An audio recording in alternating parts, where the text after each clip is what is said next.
زیادہ تر لوگ یہ سمجھتے ہیں کہ ان کے پیٹ کی چربی روٹی، چاول اور چینی کی وجہ سے ہے، لیکن اس میں ایک اور بھی مجرم ہے، اور وہ ہے آپ کا کوکنگ آئل جسے آپ روزانہ استعمال کرتے ہیں۔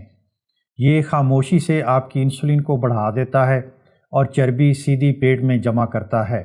آئیے میں آپ کو بتاتا ہوں کہ یہ کیسے ہوتا ہے۔ بریک فاسٹ سے لے کر ڈنر تک ہمارا ہر کھانا کوکنگ آئل میں بنا ہوتا ہے، حتیٰ کہ ہمارے سنیکس بھی اکثر کوکنگ آئل میں ہی بنتے ہیں۔ یہ ریفائنڈ کوکنگ آئل دیکھنے میں بہت صاف اور معصوم لگتے ہیں، لیکن اندر ہی اندر یہ آپ کے میٹابولزم کو بدل رہے ہوتے ہیں۔ پچھلے 20 سالوں میں پاکستان میں فی فرد کوکنگ آئل کا استعمال تقریباً دگنا ہو چکا ہے، اور اسی عرصے میں ڈائبٹیز کے مریضوں کی تعداد میں بھی زبردست اضافہ ہوا ہے۔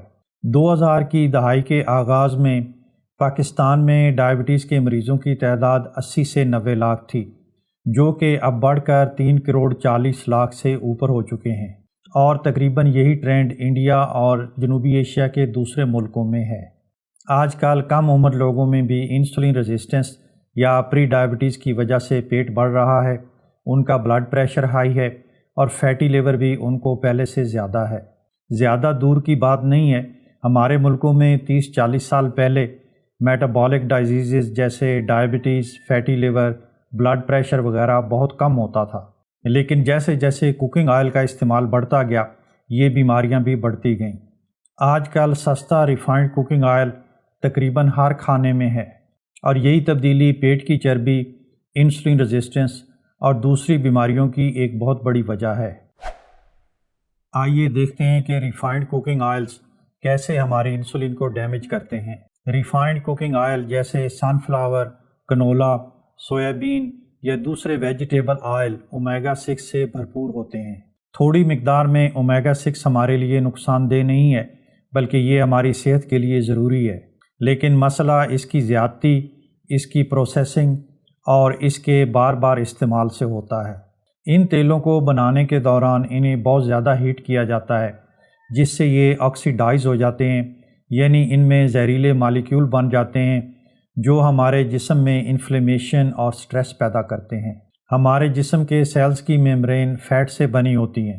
جب ہم ہیلدی فیٹ کی بجائے کوکنگ آئل کا استعمال زیادہ کر دیتے ہیں تو آہستہ آہستہ ہمارے تمام سیلز کی میمبرین اسی آئل سے بنی ہوتی ہیں، جس میں اومیگا 6 بہت زیادہ ہوتا ہے۔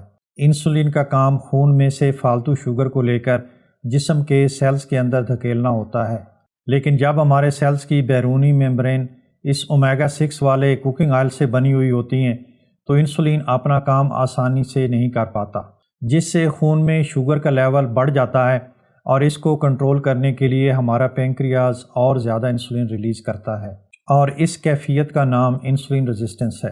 انسولین لیول ہمارے جسم میں ایک سوئچ کے طور پر کام کرتا ہے۔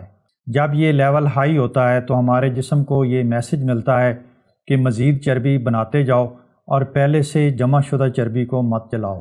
یعنی جب ہم ریفائنڈ کوکنگ آئل کا استعمال کرتے ہیں تو ہمارے باڈی سیلز میں انفلیمیشن ہوتی ہے، جس کی وجہ سے انسولین صحیح طرح کام نہیں کر پاتی، اور ہمیں انسولین ریزسٹنس ہو جاتی ہے، اور اس انسولین ریزسٹنس کی وجہ سے ہمارے بلڈ میں انسولین کا لیول ہائی رہتا ہے، جس کی وجہ سے ہمارے جسم میں چربی سٹور ہوتی رہتی ہے۔ یہ چربی خاص طور پر آپ کے پیٹ میں ہی کیوں جمع ہوتی ہے، جسم کے باقی حصوں یعنی بازوؤں اور ٹانگوں میں کیوں نہیں؟ جسم میں جمع شدہ چربی آپ کے لیے دراصل توانائی کا ایک بہت بڑا ذخیرہ ہے۔ اندرونی اعضاء کے ارد گرد جمع ہونے والی چربی کو وسرل فیٹ کہتے ہیں، اور یہ بڑی ایکٹیو سٹوریج سائٹ ہے۔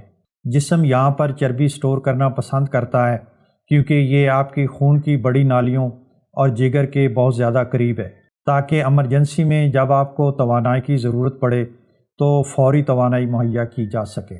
لیکن جب انسولین کا لیول ہائی رہتا ہے تو آپ کا جسم یہ سمجھتا ہے کہ مستقل ایمرجنسی ہے، اس لیے وہ اس چربی کو کبھی استعمال نہیں کر پاتا، بلکہ اور چربی ذخیرہ کرتا رہتا ہے۔ پیٹ کی چربی ایک بے جان چیز نہیں ہے، بلکہ یہ آپ کے اینڈوکرائن سسٹم کا ایک حصہ ہے اور ہارمونز بناتی ہے۔ اس کے علاوہ یہ ایسے کیمیکل بھی بناتی ہے جس سے جسم میں انفلیمیشن اور بڑھ جاتی ہے، اور آپ کی انسولین ریزسٹنس مزید خراب ہو جاتی ہے۔ یعنی ریفائنڈ کوکنگ آئل انفلیمیشن اور انسولین ریزسٹنس بڑھاتے ہیں۔ انسولین ریزسٹنس پیٹ کی چربی بڑھاتی ہے اور پیٹ کی چربی مزید انفلیمیشن پیدا کرتی ہے۔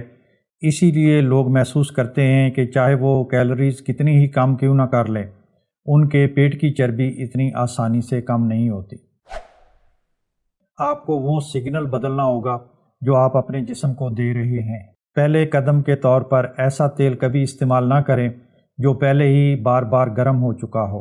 اس سے ان تیلوں میں آکسیڈیشن ہوتی ہے جو آپ کے جسم میں انفلیمیشن پیدا کرتا ہے، اور یہ آپ کے انسولین سسٹم پر سیدھا حملہ ہے۔ دوسرے سٹیپ کے طور پر باہر سے کھانا کھانے میں احتیاط برتیں۔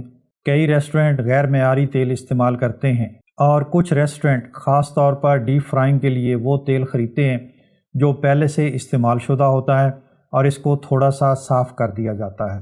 تیسرے سٹیپ کے طور پر اپنے گھر میں استعمال ہونے والے کوکنگ آئل کی کوالٹی کو بہتر بنائیں۔ ایسے کوکنگ آئل کا استعمال کریں جو ریفائنڈ نہ ہوں بلکہ کولڈ پریسڈ ہوں۔ اور اچھے تیل کے چناؤ کے وقت ایک بہت ہی اہم چیز یہ بھی دیکھی جاتی ہے کہ آپ نے کس کوکنگ میتھڈ سے کھانا پکانا ہے۔ ڈیپ فرائنگ میں چونکہ کوکنگ کا ٹمپریچر بہت زیادہ ہوتا ہے، تو آپ کو ایسا تیل استعمال کرنا چاہیے جس کا سموک پوائنٹ زیادہ ہو۔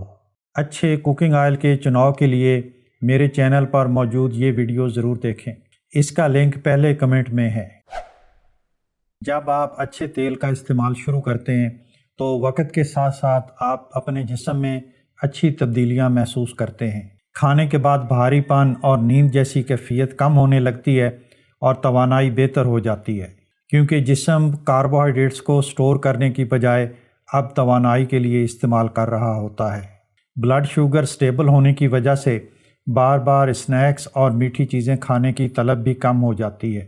وقت کے ساتھ ساتھ جیسے انسولین ریزسٹنس بہتر ہوتی ہے، آپ کے جسم اور خاص طور پر پیٹ میں چربی کم ہونا شروع ہو جاتی ہے۔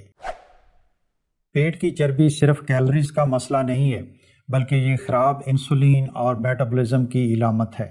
اچھی بات یہ ہے کہ کوکنگ آئل میں سادہ سی تبدیلی اس میں بہت بڑا فرق ڈال سکتی ہے۔ صحت مند کوکنگ آئل کے چناؤ کے لیے چینل پر موجود میری ویڈیو ضرور دیکھیں۔ امید ہے کہ آج کی ویڈیو آپ کو پسند آئی ہوگی۔ براہ کرم اسے لائک اور شیئر کریں، اور کمنٹس میں مجھے یہ ضرور بتائیں کہ آپ کون سا کوکنگ آئل استعمال کرتے ہیں۔